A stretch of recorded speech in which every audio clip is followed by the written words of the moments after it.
Bonjour à tous et bienvenue dans cette nouvelle vidéo. Dans la vidéo précédente, nous avons parlé de NumPy. On a fait une comparaison entre NumPy et les ng arrays de NumPy et les listes de Python. Donc la suite logique serait de parler de la bibliothèque Pandas.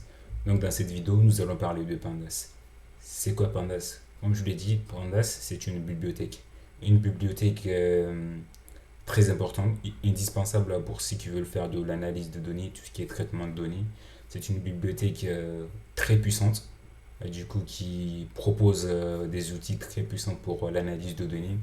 Donc dans cette vidéo, nous allons voir des opérations un peu élémentaires. Nous allons voir, c'est une introduction à Pandas, donc c'est-à-dire nous allons voir comment créer des séries en une dimension et en deux dimensions avec deux colonnes et nous allons voir comment lire un fichier CSV. Et dans une prochaine vidéo, nous allons parler de data frame. Donc, allons-y pour cette vidéo. Let's go.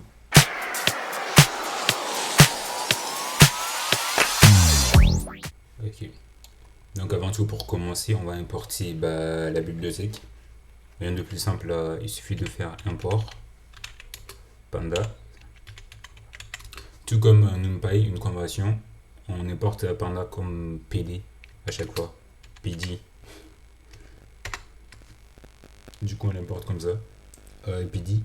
Et à chaque fois, comme on doit utiliser panda, on n'aura pas besoin de taper tout panda. Donc, on fera juste PD pour faire appel à la bibliothèque pandas. Donc, nous allons commencer par voir la notion de série. De série en pandas, comment créer une série. Une série, c'est quoi? On a une série à une dimension qui est une colonne. C'est comme, on va dire, une liste. Et on peut avoir des séries en deux dimensions, deux colonnes. Une, par exemple, pour le nom d'une des personnes. Et une autre avec l'âge correspondant. Donc, allons-y. On va voir comment créer d'abord une série à une dimension. Donc, rien de plus simple. On va faire, c'est, comme je le disais, pour utiliser la bibliothèque Pandas, on aura juste à mettre PD. On va mettre série. Tac. Et maintenant, pour créer, on va dire, peu importe ce que nous voulons, on peut mettre une liste. On va, rien de plus simple, on va mettre 1, 2, 3. Tac. Et là, on va l'afficher. Donc vous voyez, on a une... là, vous voyez tout au bout, nous avons les indices. Là, je vais le mettre dans une variable comme ça pour montrer comment y accéder. Donc on va l'appeler S. Ok. Ok, on va afficher S. Tac. Et pour accéder à cette série-là, rien de plus simple, comme on l'a vu dans la vidéo précédente, on va accéder de la même façon qu'on accède à une liste ou à un tableau NumPy avec les indices. Si je fais S crochet 1, tac, vous voyez, ça affiche le deuxième élément, ainsi de suite. Aussi, vous pouvez faire en utilisant ça. Si je fais tac, ça m'affiche du premier, vous voyez le premier et le deuxième élément. Parce que là, quand vous faites indice à 0, ça part de 0, 1, mais le 2 n'est pas inclus dans les éléments sélectionnés. C'est comme c'est un intervalle ouvert, si ça peut vous aider. Par exemple, si on prend l'intervalle, on va dire de 1, je vais faire fermer au début. On va dire 1 jusqu'à 3. Si vous avez ce type d'intervalle, oubliez celui-là. Si vous avez ça, vous savez que là, ça contient 1. Si nous sommes dans le cas des réels, oublions, prenons juste des entiers. Du coup, de 1 à 3, il n'y a que 1 et 2. Vu que 3, on a l'intervalle ouvert sur 3, donc 3 n'appartient pas à l'intervalle. Donc ça marche de la même manière qu'ici. Okay. Vu que là, notre liste, dans l'exemple que j'ai montré tout de suite, on commençait à 0, on partait à 2.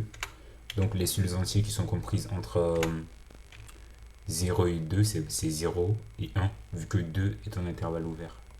C'est pour ça, si on effectue tac, jusqu'à 0, 2.2.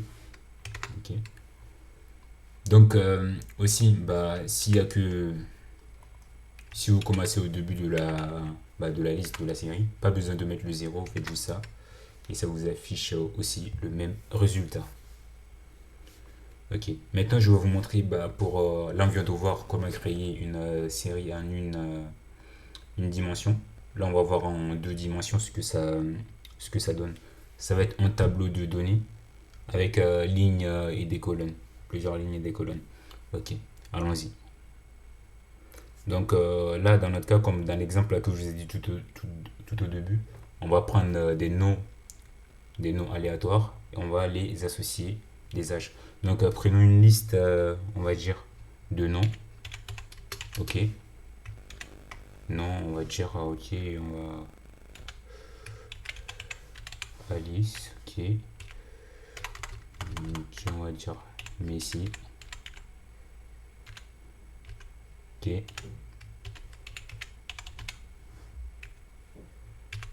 Ok.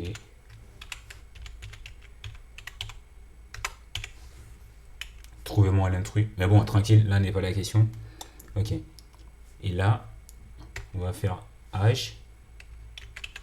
Là, je vais donner des âges aléatoires, hein. Donc, je vais mettre 36, 22, 24 plutôt. Je vais mettre sous des âges, voilà, aléatoires. Donc, 37. Ok. Donc là, on a une liste.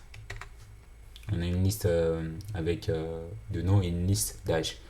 On va voir comment créer un tableau à partir de ces deux listes avec pandas. Rien de plus simple. Dans notre cas ici, on va créer un data frame. Un data frame, c'est un tableau. C'est juste un tableau, mieux je vais vous l'afficher pour voir. Tac.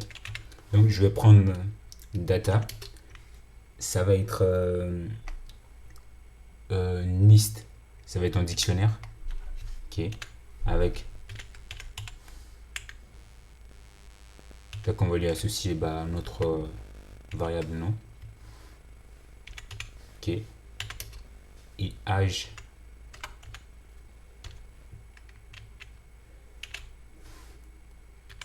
Tac, on va aller associer notre variable à âge. Ok. Donc je vais afficher data pour que vous voyez ce que ça donne. Vous voyez data, si je fais data crochet. Non. Comme vous le savez, pour accéder à des dictionnaires, il faut que la clé ici soit une variable. Oula, ok. Là, je vais brancher l'ordinateur.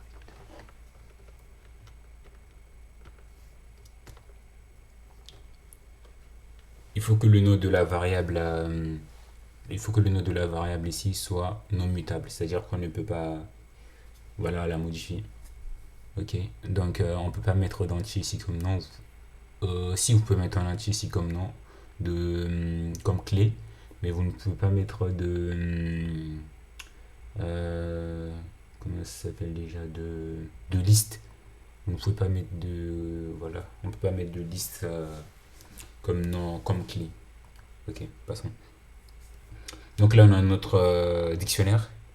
Et comment faire pour créer notre tableau, rien de plus simple? On va utiliser, comme je vous l'ai dit, un data frame. Donc ça va être pd.data frame. Ouais. Donc la notion de data frame, ne vous inquiétez pas, on verra ça dans la suite. Je ferai une vidéo spécialement sur les data frames pour voir comment les manipuler, ainsi de suite. Donc allons-y. Tac. Donc là, on a créé notre tableau. Et si je fais df, vous voyez, à chaque nom, mais ici, on lui ajoute, on lui associe la valeur. Vous voyez son âge 36, Mbappé 24, Ronaldo 26. Et ce qui est bien avec ça, c'est que dans notre cas df, vous pouvez accéder directement avec les noms des différentes colonnes. Par exemple, si je fais nom, tac, vous voyez les différents noms. Ok. Pareil, si je fais âge, CTRL-C. Ok. Vous voyez, là, j'ai les âges. vous allez me dire, vous voyez, ainsi de suite. Ok. Donc là, nous allons passer à la deuxième partie où nous allons voir comment importer des données avec Panda. Ok. Donc là, la première partie, on va essayer d'importer un fichier CSV. Donc je vais mettre df égale à. Ok. Pour voir quel type d'opération que vous voulez faire, vous pouvez faire si vous êtes sur Jupyter Notebook, sur les autres éditeurs, je ne sais pas trop. Après avoir mis le point, vous tapez juste sur Tab, vous allez voir toutes les opérations que vous pouvez faire. Vous voyez? Donc tac tac, donc on a ça, tac tac tac tac. Et là, si vous mettez read, ça vous propose read, vous pouvez lire des fichiers CSV, Excel, XLX, des fichiers JSON, qui SQL, XML. Vous voyez, vous pouvez lire plein de fichiers. Dans notre cas ici, on va lire un fichier CSV. Donc là, vous mettez la direction de là où se trouve votre fichier. Moi, il se trouve, je pense que j'ai un fichier CSV. Donc là, c'est celui-là. On va la lire. Du coup, ça lu notre fichier. Donc, si vous voulez afficher DF, vous faites juste ça. Ok.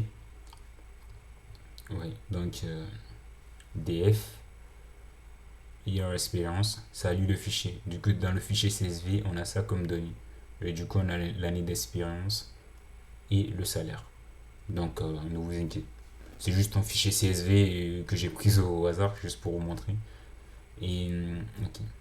Là, il y a le fichier. Si vous voulez afficher juste, voilà, imaginons que là, il n'y a que 29 lignes. Imaginez vous avez des milliers de lignes, vous ne voulez pas tous les afficher. Vous voulez juste voir l'entête du fichier pour voir si ça a été bien ou voir les données que vous aviez. Il faut juste faire aid. Aid, ça vous prend les 5 premiers éléments. Ouais, c'est bien ça, les 5 premiers éléments de votre fichier. Et après, si vous voulez aid, vous pouvez aussi faire simple. Parce que là, ça vous prend les 5 premiers éléments. Imaginez que vous voulez voir les éléments aléatoirement. Donc, faites juste simple. df.simple et vous mettez le nombre d'éléments que vous voulez, 4. Vous voyez, ça récupère des éléments aléatoirement.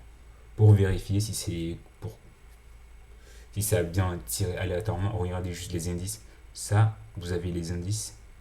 Les valeurs qui sont en dessous, qui sont tout à droite, ce sont les indices. Vous voyez, 0, 1, 2, 3, 4 avec 8, ils sont alignés. Alors quand j'utilise simple, vous avez 15, 8, 27, 9. Vous voyez bien, ça a été tiré aléatoirement. Okay. Et là, on passe.